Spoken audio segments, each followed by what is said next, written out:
Solar panels on spacecraft. Spacecraft operating in the inner solar system usually rely on the use of power electronics managed photovoltaic solar panels to derive electricity from sunlight.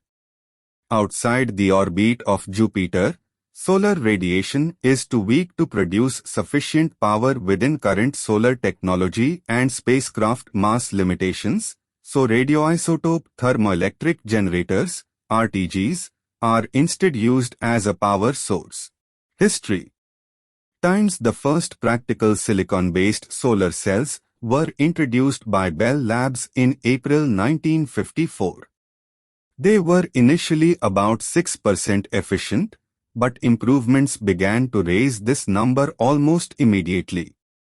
Bell had been interested in the idea as a system to provide power at remote telephone repeater stations, but the cost of the devices was far too high to be practical in this role. Aside from small experimental kits and uses, the cells remained largely unused. This changed with the development of the first US spacecraft, the Vanguard 1 satellite.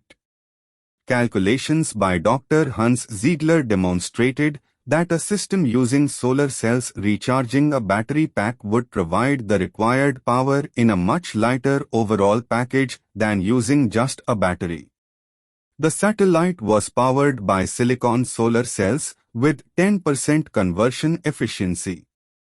The success of the Vanguard system inspired Spectrolab, an optics company, to take up the development of solar cells specifically designed for space applications.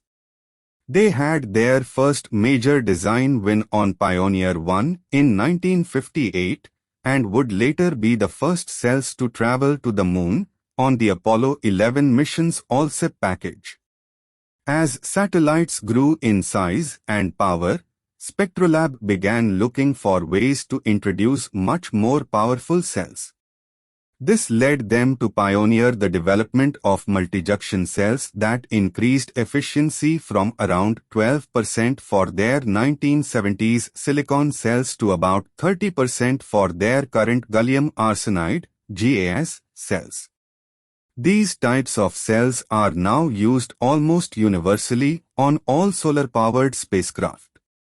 Uses. Solar panels on spacecraft supply power for two main uses. Power to run the sensors, active heating, cooling and telemetry.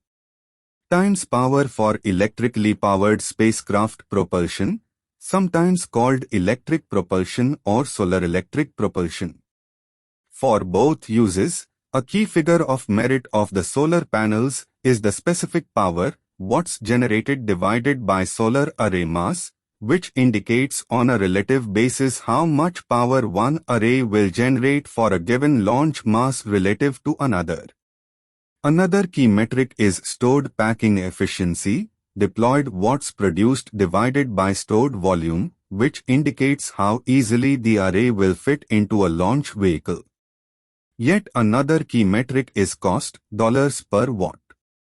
To increase the specific power, typical solar panels on spacecraft use close-packed solar cell rectangles that cover nearly 100% of the sun-visible area of the solar panels, rather than the solar wafer circles which, even though close-packed, cover about 90% of the sun-visible area of typical solar panels on Earth. However, some solar panels on spacecraft have solar cells that cover only 30% of the sun-visible area. Types of solar cells typically used. Up until the early 1990s, solar arrays used in space primarily used crystalline silicon solar cells. Since the early 1990s, gallium arsenide-based solar cells became favored over silicon because they have a higher efficiency and degrade more slowly than silicon in the space radiation environment. The most efficient solar cells currently in production are now multi-junction photovoltaic cells. These use a combination of several layers of indium gallium phosphide, gallium arsenide and germanium to harvest more energy from the solar spectrum. Leading-edge multi-junction cells are capable of exceeding 39.2% under non-concentrated AM1.5G illumination and 47.1% using concentrated AM1.5G illumination. Future uses.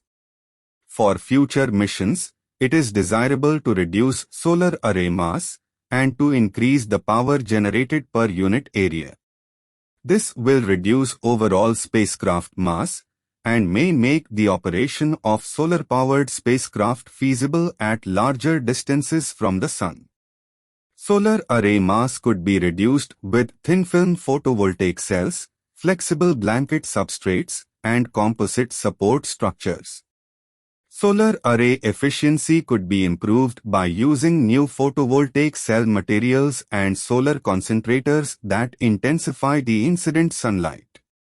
Photovoltaic concentrator solar arrays for primary spacecraft power are devices which intensify the sunlight on the photovoltaics. This design uses a flat lens, called Fresnel lens, which takes a large area of sunlight and concentrates it onto a smaller spot, allowing a smaller area of solar cell to be used. Solar concentrators put one of these lenses over every solar cell. This focuses light from the large concentrator area down to the smaller cell area. This allows the quantity of expensive solar cells to be reduced by the amount of concentration. Concentrators work best when there is a single source of light and the concentrator can be pointed right at it. This is ideal in space, where the Sun is a single light source. Solar cells are the most expensive part of solar arrays, and arrays are often a very expensive part of the spacecraft.